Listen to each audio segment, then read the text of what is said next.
About 9,500 years ago, on the island of Cyprus, someone dug a grave. Into it they laid a human body, along with the things that mattered: polished stones, tools, ochre. And then, roughly 40 centimeters away, in its own small pit, they laid something else. A cat, about 8 months old, placed carefully, deliberately, oriented in the same direction as the human, as though the two were meant to travel together. That grave matters more than it looks, because Cyprus is an island, and there were never any cats on it. Not one, which means somebody, thousands of years ago, put a wild, clawed, spitting predator into a small wooden boat and rowed it across open sea on purpose. And when the human died, the cat went into the ground beside them. That is the oldest hard evidence we have of the strangest relationship in human history. And almost everything you assume about how it started is wrong. Because here is the thing about every other animal in the barnyard. We took the wolf and we bred it into the dog. We took the boar and we made the pig. We took the aurochs, the jungle fowl, the wild sheep, and we shaped them, generation by generation, into what we wanted. We chose them. We changed them. We own that story. The cat is the exception. The cat walked in by itself. It was never captured, never really broken, never truly rebuilt. It looked at what we had built, decided it was useful, and moved in on its own terms. And then it did something no other animal on this planet has managed. It got us to serve it and to call that ownership. Today, the real story of the cat, the animal that domesticated itself, kept its wild body almost entirely intact, hacked directly into the human brain, and now lives in around 500 million homes while doing essentially whatever it likes. Subscribe before we start, and consider it a small act of rebellion, because it is one decision today that your cat did not make for you. Let's get into it. To understand how it happened, you have to go back to the moment humans made their first real mistake. About 10,000 years ago in the Fertile Crescent, people stopped wandering and started farming. They planted grain, and for the first time in history, they did something unprecedented. They made a pile. A big, stationary, delicious pile of food that sat in one place all year. And piles of grain attract mice. Vast, breeding, unstoppable clouds of mice and rats, the first true pests, an animal boom created entirely by us. So now, out in the dry scrub around those first villages, there is a solitary, territorial little predator called the African wildcat, and it is watching a landscape where prey has suddenly become concentrated beyond anything nature had ever offered. All that meat, in one place, forever. The only obstacle is us. And here is where the story turns, because nobody went out and caught those cats. What happened instead was a filter. The wildcats that were too nervous, too reactive, too wild to tolerate a human walking past, stayed out in the scrub and ate whatever they could catch. But the rare individual with a slightly higher tolerance, the one that could hold its nerve while a person moved nearby, got access to the greatest all-you-can-eat buffet in the animal kingdom. That cat ate better. That cat raised more kittens. And those kittens inherited its nerve. Do that for a few thousand generations, and you do not get a tamed animal. You get a self-selected one. Scientists call this the commensal pathway, and the cat is its most famous graduate. We did not domesticate the cat. The cat domesticated itself, on our grain, in our villages, at its own pace. And nobody ever asked us for permission. And you can see the evidence of that lazy, half-finished process written directly into its DNA. When researchers sequenced the domestic cat genome and compared it to the wild cat, they found something remarkable. The changes are small, recent, and shallow. Some genes tied to fear and to reward-seeking had shifted, exactly what you would expect in an animal that had to stop bolting from humans and start hanging around for the food. But that is close to the whole story. Compared with the deep, dramatic rewriting we performed on the dog, the cat has barely been edited at all. As one of the geneticists behind that work put it, cats are really only semi-domesticated. They split off from wild cats very recently, and some of them are still interbreeding with their wild relatives right now. which means the animal on your sofa is not a fundamentally rebuilt creature. It is a wild cat with the fear turned down a notch and a taste for company. Take a broiler chicken out of its shed and it dies. Take a modern cow, a sheep, a pig, and they struggle. They were engineered for us and cannot go home again. Let a house cat out the door and it does not fall apart. It goes feral. It hunts. It breeds. It establishes territory and it thrives. On every continent except Antarctica. The wild is not a distant memory in the cat. It is fully intact, running just underneath the purring, waiting to be needed. And the cat pulled off one more trick on the way in. Its ancestor was a strict loner, a solitary hunter that defended a territory and met other cats mainly to fight or to mate. Living in a village should have been impossible for an animal like that. So the cat quietly became flexible. Where food is concentrated and plentiful, cats will form colonies, cooperative groups, usually of related females, who will nurse each other's kittens and share space. Where food is thin, the very same animal goes back to living alone. It did not become a social species. It became an optional one, able to switch depending on what we happen to be offering. That is not submission. That is negotiation. We never even bothered to shape it, because we never had a job for it beyond the one it was already doing. A dog we bred into 100 shapes, herders, retrievers, guards, sled pullers, each one sculpted for a task. The cat had exactly one task: kill the mice, and it already knew how. There was nothing to improve, so we left it alone and it stayed itself.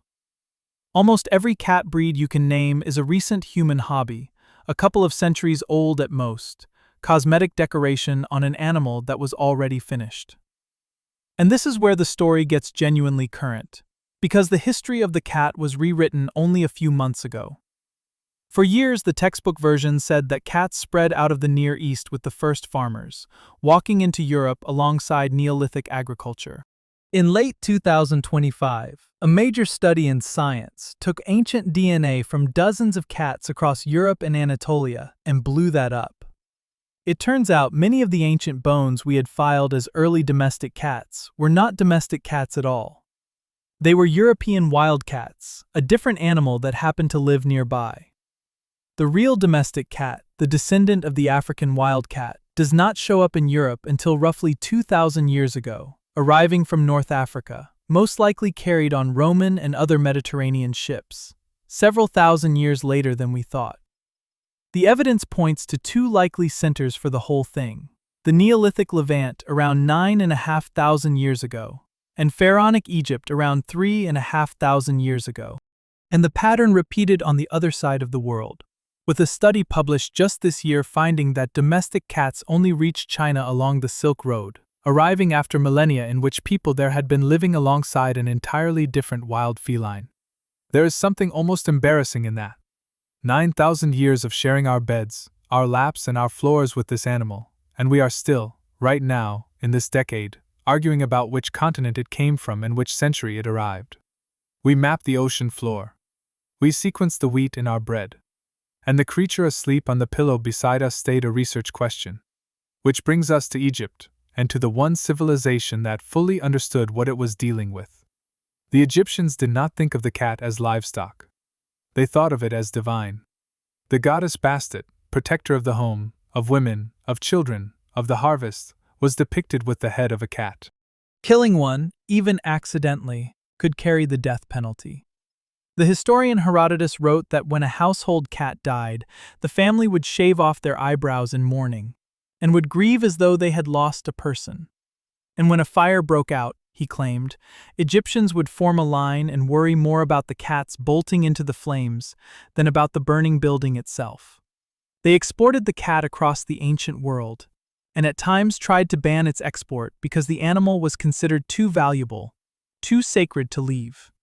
There is a story, told centuries later and probably too good to be entirely true, of a Persian army exploiting this by driving cats before them at the Battle of Pelusium, leaving the Egyptian troops unable to fight back for fear of harming the animals. But the reverence had a shockingly dark underside. And this is the part that usually gets left out. Cat mummies were sold to pilgrims by the hundreds of thousands as offerings to Bastet. When archaeologists opened up the ancient cat cemeteries, they found them stacked with mummified cats on an industrial scale. So many that in the 19th century, shiploads of them were sent to England and ground up for fertilizer. And X-rays revealed that a great many of those mummies were young cats, killed deliberately, bred for the purpose.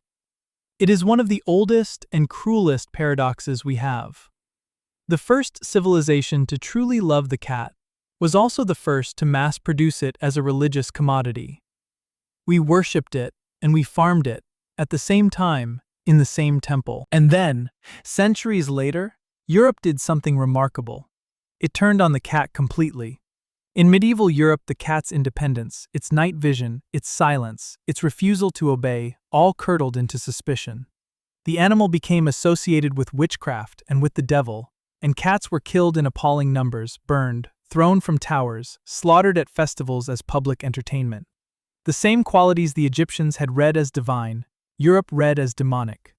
Nothing about the cat had changed. Only the story we told about it had. You have probably heard that this is why the Black Death was so devastating, that we killed the cats, so the rats ran wild, so the plague spread.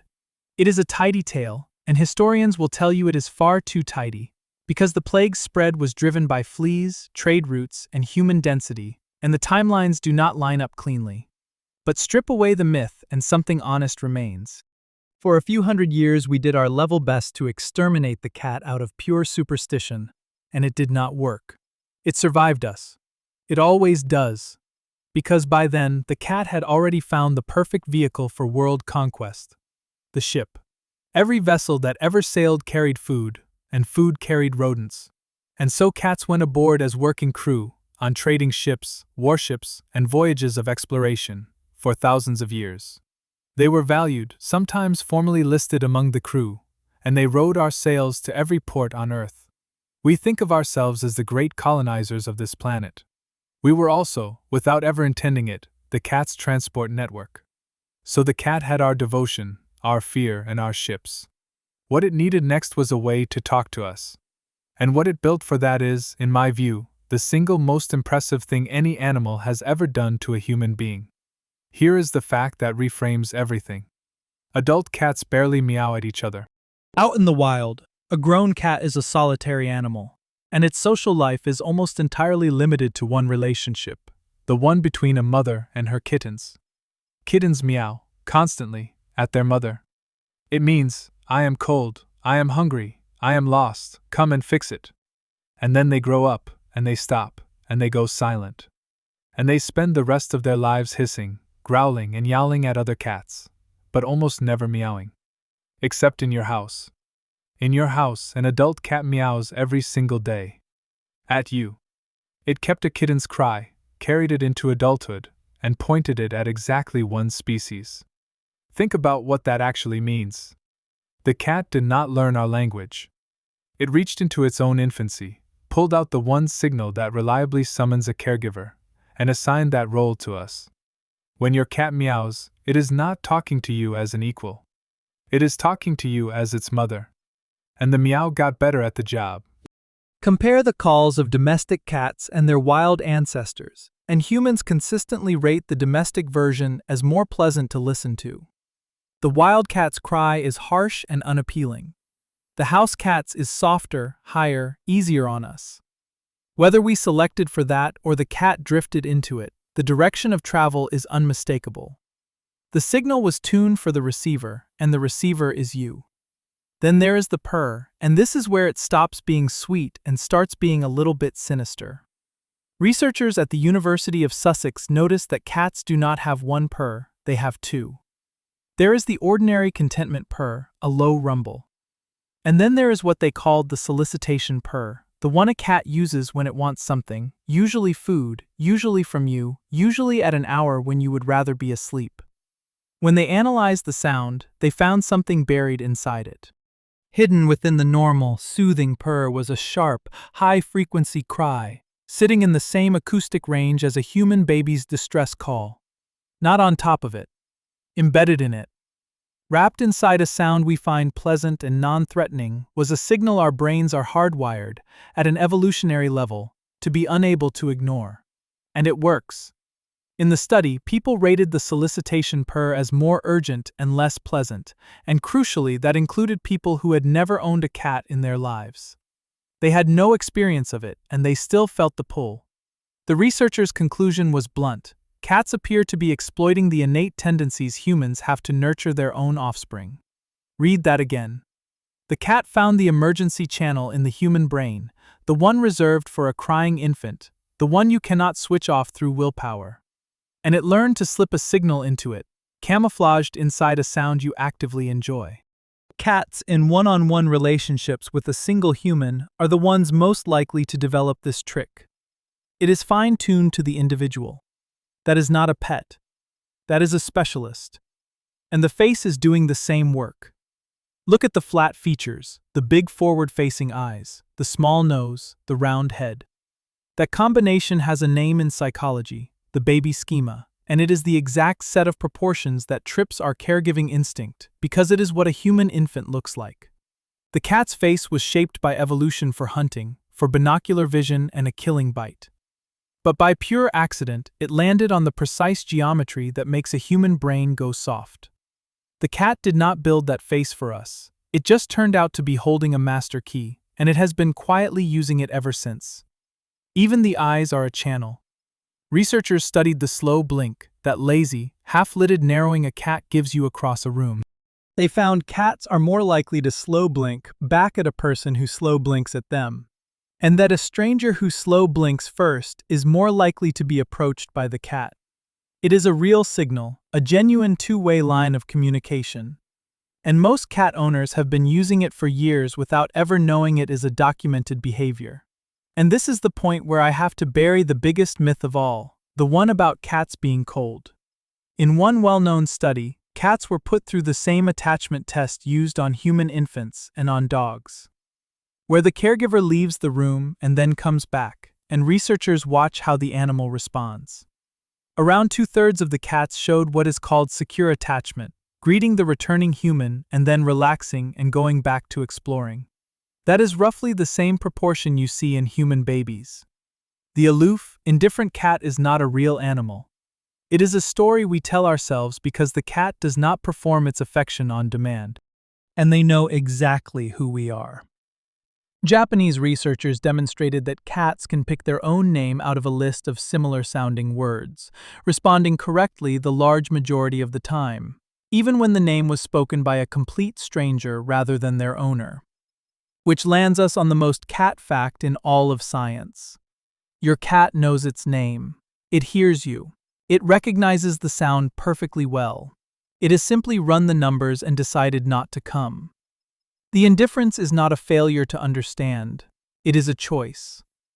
So the cat has our instincts, our language, and our homes. But there is one more layer, and it is the strangest of all. The cat carries a parasite. Its name is Toxoplasma gondii, and it is one of the most successful organisms on Earth, capable of infecting almost any warm-blooded animal. But it has one rule. It can only reproduce sexually inside the gut of a cat. Every other host, every bird, every rodent, every human being is just a waiting room. For the parasite to complete its life cycle, it has to get from that waiting room into a cat, and it appears to have found a way to arrange that. Rodents infected with toxoplasma lose their innate terror of feline scent. In experiments, an uninfected rat catches the smell of cat urine and freezes or flees, as its ancestors have for millions of years. An infected rat does not. In some studies, the aversion actually flips into attraction. The rat walks toward the smell that should terrify it.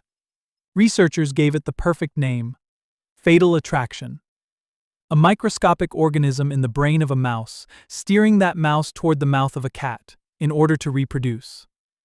Now, I want to be straight with you, because this is exactly the kind of fact that gets wildly oversold on the internet. More recent work complicates it. One careful study found that infected mice lose their fear fairly broadly, becoming less anxious and less afraid of predators in general, not specifically of cats. which suggests the effect may be inflammation in the brain rather than a precision-guided hijack. And the field is still arguing about it. But out in the real world, researchers who examined small mammals actually caught by cats in the wild found infection rates high enough to suggest that infected animals really are getting eaten more often. Whatever the mechanism, the outcome is doing exactly what the parasite needs. And then there is us. Somewhere in the range of 30 to 50% of the human population may carry this parasite, usually with no symptoms at all, held quietly in check by the immune system. There is a large body of research linking latent infection to human behavior, to risk-taking, to traffic accidents, even, in one study, to a greater tendency to start a business. I am not going to tell you that a cat parasite is running your life, because that evidence is correlational, contested, and nowhere near as clean as the headlines suggest. And anyone who tells you otherwise is selling something. But the honest version is strange enough. An organism that must pass through a cat to reproduce is present in a substantial fraction of all human beings alive. And we are still arguing about what, if anything, it is doing to us. Which is a good moment to remember what the cat actually is, underneath all this, because we have gotten very good at forgetting. It is an obligate carnivore, and that is not a preference, it is a hard requirement. Cats cannot manufacture certain compounds their bodies need, taurine above all, and they can only get them from animal tissue. A cat cannot be vegetarian, ever. Its biology has burned that bridge completely. And along the way it lost the ability to taste sweetness at all. The gene is broken, because a pure meat eater has no use for detecting sugar. Every dessert you have ever loved is, to your cat, a flavorless nothing. The equipment is exquisite. The vertical slit pupil can open enormously in the dark and clamp down to a hairline in daylight. And behind the retina sits a mirror, the tapetum lucidum, bouncing light back through for a second pass, which is both why cats see in near darkness and why their eyes flare in a photograph. The whiskers are not decoration, they are precision instruments, wired into nerves, roughly as wide as the cat's body, so the animal can measure a gap before committing to it. The ears are driven by dozens of muscles and swivel independently to triangulate a sound, and the hearing reaches far above ours, tuned into exactly the frequency band where mice communicate. The cat can hear a rodent talking. You cannot. And the falling. The righting reflex is one of the most elegant tricks in the animal kingdom. A dropped cat uses its inner ear to work out which way is up, then bends at the middle and rotates its front and back halves in opposite directions, using its own body as leverage against nothing at all, and lands feet down, a spine flexible enough to make the whole thing possible. Then there is the purr itself, which we still do not fully understand. It comes from a rhythmic signal driving the muscles of the larynx, opening and closing the airway many times a second. And unlike almost any other sound, it runs on both the in-breath and the out-breath, which is why it can be continuous. And here is the part that makes people uneasy once they notice it. Cats do not only purr when they are happy. They purr when they are frightened. They purr at the vet. They purr while injured, and some purr while dying. There is a popular idea that the low frequencies of a purr promote healing, that it is a kind of self-repair mechanism. And it is a lovely hypothesis. But it remains a hypothesis, not settled science. What is not in doubt is that the purr is not simply a smile. It is something the cat does to steady itself. And it is something the cat does to move you. And the hunting is not about hunger. This is the one that upsets people. A well-fed house cat, with a full bowl and no need in the world, still hunts. Still stalks, still kills. The drive to hunt and the drive to eat are wired separately in a cat. And for good reason. A solitary predator that only hunted when already starving would be a dead predator. So the cat hunts on its own schedule, forever, regardless of the bowl. That is not cruelty and it is not malice. It is a switch that cannot be turned off, because turning it off would have killed its ancestors. And it explains the gift. Anyone who has lived with an outdoor cat knows the ritual. The mouse on the doormat, the bird by the back step. The small corpse presented with obvious pride. Nobody can say with certainty what is going on in the cat's head, and you should be suspicious of anyone who claims they can. But the most popular explanation among behaviorists is quietly devastating. Out in the wild, an adult female brings dead and half-dead prey back to her kittens, because that is how a young cat learns to hunt. Your cat may be doing the same thing. It has watched you for years. It has never once seen you catch anything. And it appears to have reached the only reasonable conclusion available, that you are a large, hopeless kitten who will starve without help. While we are on the subject of who thinks they own whom, consider what a cat does when it greets you. It presses its head into your leg, rubs its cheek along your hand, whines around your ankles. That looks like affection, and it is. But it is also chemistry. Cats have scent glands on the cheeks, the forehead, the chin, and along the tail, and when a cat rubs against something, it is laying down its own scent, blending it with yours, tagging you as part of its familiar, safe, personal territory. Cats do this to each other in colonies to build a shared group smell. When your cat headbutts you, it is being warm and it is filing paperwork. It is marking you as property. And that switch has consequences we do not like to look at. This is the hard half of the story. Outdoors, cats are extraordinarily effective predators, and their combined kill count of birds and small mammals every year runs into the billions. On islands especially, when native animals evolved with no ground predators and no defenses, introduced cats have driven species to extinction outright. The same qualities that made the cat such a perfect partner in a grain store, the patience, the reflexes, the fact that it never needs to be hungry to hunt, make it one of the most damaging invasive predators on the planet when we carry it somewhere it does not belong. And notice where the blame actually sits. The cat did not book passage to those islands. We brought it, on our ships, for our purposes. And then we let it out. The cat is doing precisely what a cat does. The catastrophe is ours. Because in the end, look at the scoreboard, and it is not close. There are somewhere north of 500 million domestic cats in the world. They occupy nearly every landmass humans occupy. They are one of the most abundant carnivores on the planet. They dominate the internet, and they have inspired a global industry that exists purely to feed, house, entertain, and clean up after them. And what precisely did they give up for all this? Almost nothing. The cat kept its wild genome. It kept its teeth, its claws, its solitary streak, its ability to walk out the door and survive without us. It never learned to work.